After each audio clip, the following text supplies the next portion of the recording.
Since video लंबा हो रहा था इसलिए हम ये नेक्स्ट वीडियो बनाते हैं, ठीक है। आइए अब इसमें देखते हैं when can, question number 12, when can an acceptance be revoked, acceptance को रिवोक कब किया जा सकता है। An acceptance may be revoked at any time, कभी भी, लेकिन before the communication of the acceptance is completed as against the acceptor but not afterwards, ठीक है। next, a proposes by a letter sent by post to sell his house to B, दो person है A and B, A का एक घर है, वो A B को प्रपोज करता है, ऑफर देता है कि वो अपना घर बेचना चाहता है, चिट्ठी लिखता है, लेटर लिखता है। B accepts the proposal by a letter sent by post, B उसका प्रपोजल एक्सेप्ट कर देता है। कैसे करता है? लेटर के द्वारा, लेटर से उसको प्रपोजल मिलता है, ऑफर मिलता है और लेटर के द्वारा ही वो ऑफर को एक्सेप्ट भी कर लेता है। अब यहाँ पे क्वेश्चन है when A may revoke his proposal, मान लीजिए ए को अपना प्रपोजल, घर बेचने का प्रपोजल अब रिवोक करना है, तो वो कब रिवोक कर सकता है, ठीक है। यहाँ पे हम लोग थियोरेटिकली देखें, यहाँ पे प्रैक्टिकली देखेंगे, समझ में आ जाएगा। ए may revoke his proposal at any time, कभी भी अपना प्रपोजल वो रिवोक कर सकता है, before or at the moment when B posts his letter of acceptance but not afterwards। देखिए ए जो अपना प्रपोजल है वो कभी भी रिवोक कर सकता है, लेकिन टाइम पीरियड दे दिया गया है क्या, लेकिन अगर मान लीजिए B एक्सेप्टेंस कर रहा है, B के एक्सेप्टेंस करने से पहले B ने लेटर लिखा और लेटर पोस्ट करने से पहले उसको B के पास खबर आ गया कि ए ने अपना प्रपोजल रिवोक कर दिया, तो वहां पर रिवोकेशन वहां पर हो जाएगा। वहां तक उसके पास टाइम पीरियड है ए के पास कि वो रिवोकेशन कर देगा। A may revoke his proposal at any time before और at the moment when B posts his letter of acceptance but not afterwards. Next, when B may revoke his acceptance, मान लीजिए यहाँ पे ए ने रिवोक नहीं किया, सेकंड क्वेश्चन है, तो बी कब रिवोक कर सकता है अपना एक्सेप्टेंस। ए कह रहा है कि हम घर बेचना चाहते हैं, बी कहता है ठीक है हम आपका घर खरीदना चाहते हैं, चिट्ठी लिख दिया। अब बी सोचता है छोड़ो नहीं खरीदेंगे, हमको उतना बहुत दूर है उसका घर, तो बी कब अपना एक्सेप्टेंस रिवोक कर सकता है। तो B may revoke his acceptance eight any time, कभी भी, लेकिन टाइम पीरियड क्या कर दिया गया है, बिफोर और at the moment when the letter communicating it reaches A but not afterwards. देखिए बी ने अपना लेटर कि हाँ उसको खर्च करना है वो पोस्ट कर दिया, लेकिन वो अभी तक ए के पास पहुंचा नहीं है, तो ए के पास पहुंचने से पहले बी रिवोकेशन कर सकता है एक्सेप्टेंस का, लेकिन अगर उसको ए को पहुंच जाता है लेटर उसके एक्सेप्टेंस का, उसके बाद रिवोकेशन नहीं कर सकता है, ठीक है। ये टाइम पीरियड है। B may revoke his acceptance eight any time before or at the moment when the letter communicating it reaches A, but not afterwards. Next, which section provides for various situations in which a proposal may be revoked? Proposal कैसे कैसे revoke किया जा सकता है, क्या क्या situation है, वो किस सेक्शन में प्रोवाइडेड है, तो ये सेक्शन 6 में प्रोवाइडेड है।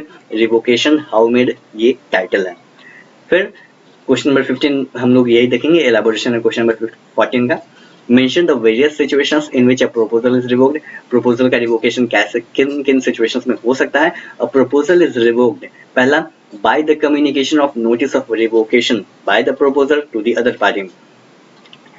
रिवोकेशन करना चाहता है उसका नोटिस देकर, ठीक है, पहला है। दूसरा by the lapse of time prescribed in such a proposal, मान लीजिए ऑफर दिया है, प्रपोजल दिया है, उसमें टाइम पीरियड दिया हुआ है कि 1 महीना के भीतर में ही ऑफर को एक्सेप्ट करना है, 1 महीना या साल भर, मतलब जो वो भी टाइम पीरियड उसने मेंशन किया हुआ है, तो वो टाइम पीरियड अगर बीत जाता है तो ऑटोमेटिकली प्रपोजल का रिवोकेशन हो जाता है।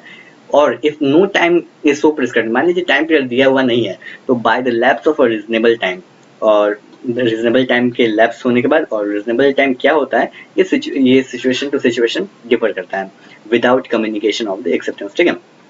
इसको फिर से रीड कर देते हैं। By the lapse of time prescribed in such a proposal for its acceptance, or if no time is so prescribed, by the lapse of a reasonable time without communication of the acceptance, ठीक है, जरूरी नहीं है कि acceptance का communication किया ही जाए, ठीक है।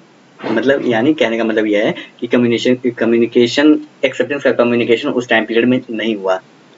नेक्स्ट है by the failure of the acceptor to fulfill a condition precedent to acceptance, मान लीजिए प्रपोजल दिया गया, ऑफर दिया गया, और ऑफर के साथ साथ कोई कंडीशन भी दिया गया, वो कंडीशन अगर फुलफिल नहीं करता है तो माना जाएगा कि ऑफर प्रपोजल का रिवोकेशन हो गया। By the failure of the acceptor to fulfil a condition precedent to acceptance, और बाय द डेथ और इंसैनिटी ऑफ द प्रपोजल, या प्रपोजल या की मृत्यु हो जाती है या वो पागल हो जाता है।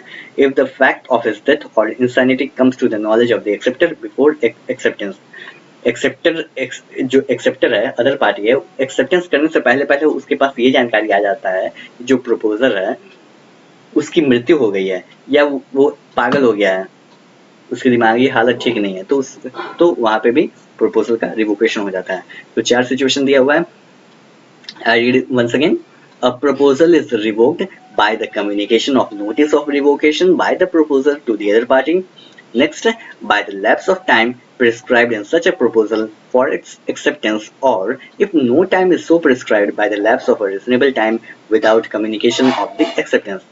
Next, by the failure of the acceptor to fulfill a condition precedent to acceptance, or by the death or insanity of the proposer if the fact of his death or insanity comes to the knowledge of the acceptor before acceptance. ठीक है। Next, what is section 7? Section 7 क्या है?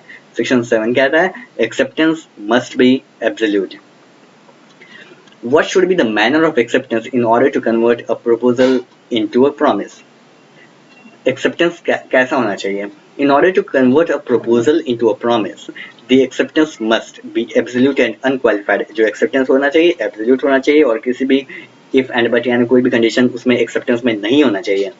Next condition जो है वो है be expressed in some usual and reasonable manner unless the proposal prescribes the manner in which it is to be accepted. ठीक है। Next, performance of the conditions of a proposal or the acceptance of any consideration for a reciprocal promise which may be offered with the proposal, will this amount to the acceptance of the proposal?